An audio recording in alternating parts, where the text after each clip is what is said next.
Myers versus the rest of the world. Now, I checked in on this because I went, Trump was just convicted of 34 felonies. He is going to have a field day with this. Fucking guy's off right now. He's not putting out new episodes. Come on, Tom. This is your chance. Turns out Congress wasn't in session. Right. Yeah, like, what the fuck, Tommy? What are you doing? But don't worry. This is a show from just a few weeks ago. And if you remember, Joe Biden was on with Howard Stern. You guys hear about this? You guys see this? I don't know why I'm doing so many impressions today. So, Joe Biden went on the Howard Stern show. It was like the worst interview anyone's ever seen. It was fucking insane. The questions that Howard was asking Joe and his made up responses. Well, Tom feels differently than I do. And you got to give him credit for the way he weaves this joke. I don't know anyone else in the history of the world who would come up with this punchline based on the premise I just told you. Hello, and welcome to Tom Myers versus the rest of the world. A lot's been going on. President Biden did an interview with Howard Stern. I thought it was a good interview, but it took quite a bit of criticism, mainly from podcasters and comics who don't understand the concept of supporting a presidential candidate whose supporters don't decorate the walls of the Capitol with their own feces. You guys want to break that down with me real quick? You guys want to analyze that one? So the interview he thought was good, and the reason why a podcaster like me didn't think it was good is not because of all the analysis I put into it, breaking down why the answers were all made up bullshit, the questions were ridiculous. No. With clips that would back that up. Right, with clips that back that up and all that. No. The reason why is because I support candidates who, when their supporters poop on the walls of the Capitol building. Because that happened, right? That's why the interview was good. That's why the interview was good. Yeah. Because January 6th, I don't think there was any pooping going on. Was it? Tom, what the fuck are you talking about? Like, how do you write a joke like that? You're garbage. And I got to tell you, I'm going to play the rest of these from the monologue. This is my advice to Tom Myers. When you write down your joke, cross out the punchline. Yeah. Try again. Whatever you come up with the first time is always wrong. Right. Every single fucking time.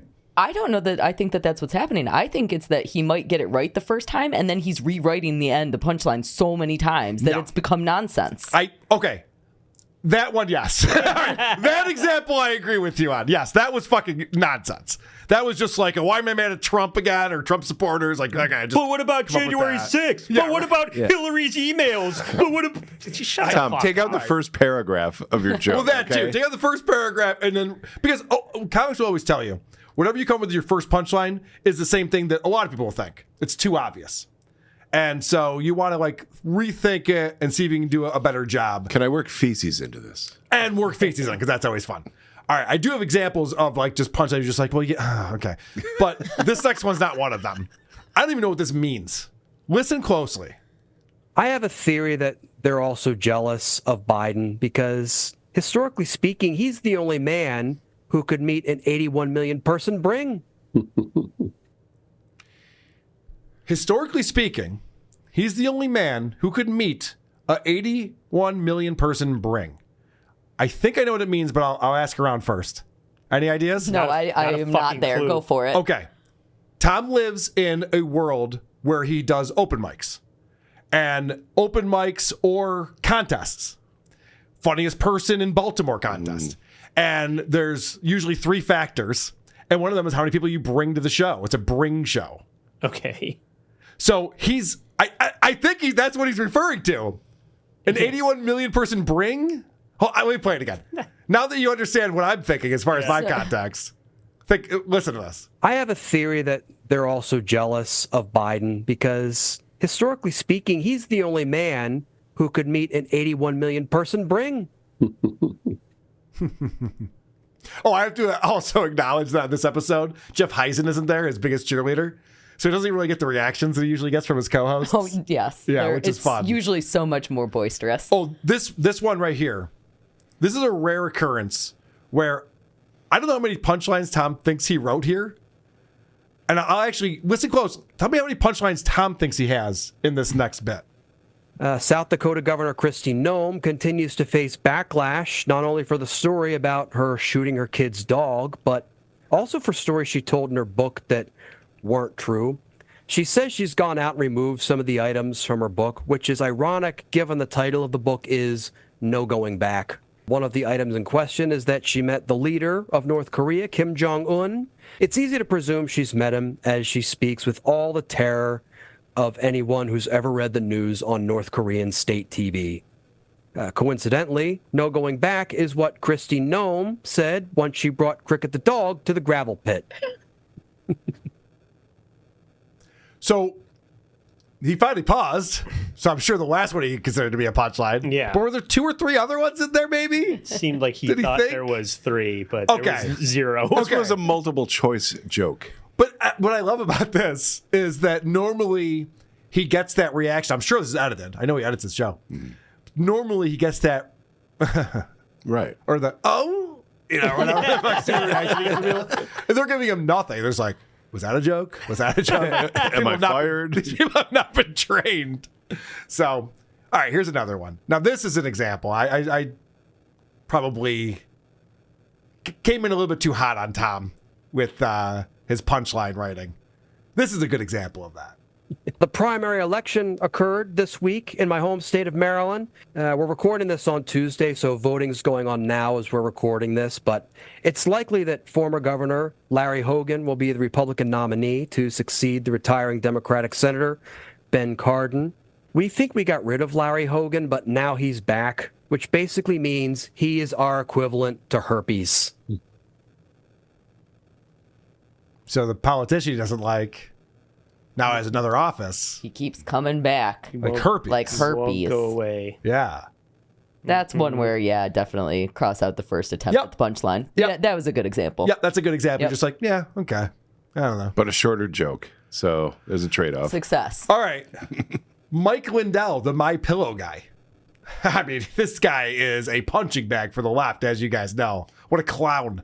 What a clown shoes this guy is. I'm sure this is low-hanging fruit for a guy like Tom. He's probably going to crush him right here. My Pillow CEO Mike Lindell says he has talked to a lot of Democrats who say they're not supporting Biden this November. I find that suspect, as the only Democrats who are willing to talk to him are the voices in his head. Huh? Oh my God. He stinks. Why would the voices in his head be Democrats? What does that even mean? What's he talking about? That was pathetic. That's so bad. It's so bad. And Anybody could write a better joke. Than anybody could. And I love that this panel's giving him nothing. They're just like, okay, if you say so. So now RFK Jr. came out and said that he had this brain issue. And oh boy, watch out. You don't want to tell that to Tom Myers.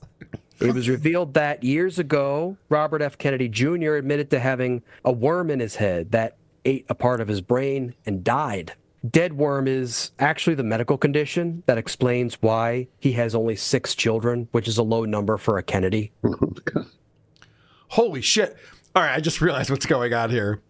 You know that book that we have? It might be behind me. Yeah. Creative cursing. Where you're just like, here's the first thing. And you just like flip through, just like, RFK, worm in his head. RFK, 6 children. You go, what? Yeah. Yeah. Try again. Those 2 don't match up at all. Tom's a big funny bot guy. Yeah, right. That thing behind you of that guy jerking off, that reminds me of Tom Myers too. Yes, What the right. fuck is he doing?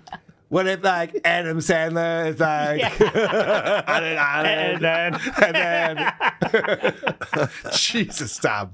Not everything is worthy of the show, I guess is my point. Like some of these things are just like, all right, that didn't work. That didn't make sense. He tries to connect too many dots instead of the 2 obvious ones. Yeah.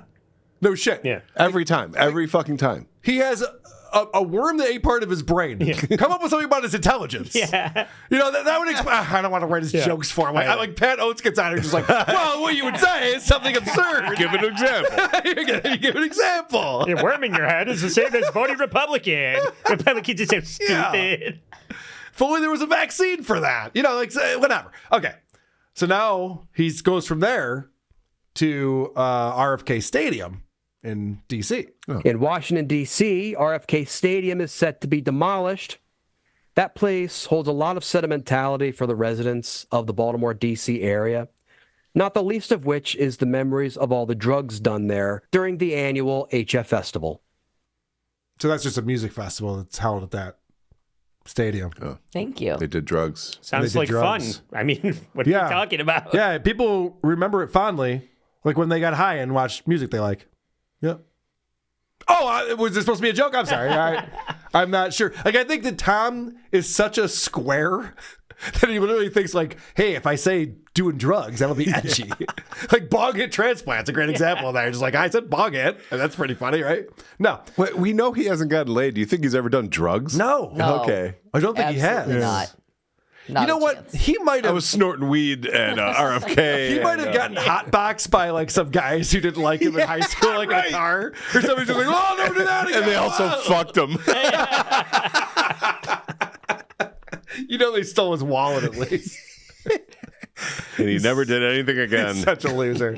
So, all right, Tom, you win me back over, buddy. I'm sure you got a hilarious joke with a punchline that we can all get behind. The Ukraine funding bill was finally passed by the House and signed into law. The main objection came from very conservative Republicans who wanted to keep the military-grade weapons here in this country so we could continue to carry out public mass shootings. Oh, that's not funny at all. That's awful. Yeah, that's a terrible punchline because that's a bummer. It's actually like a tragic event.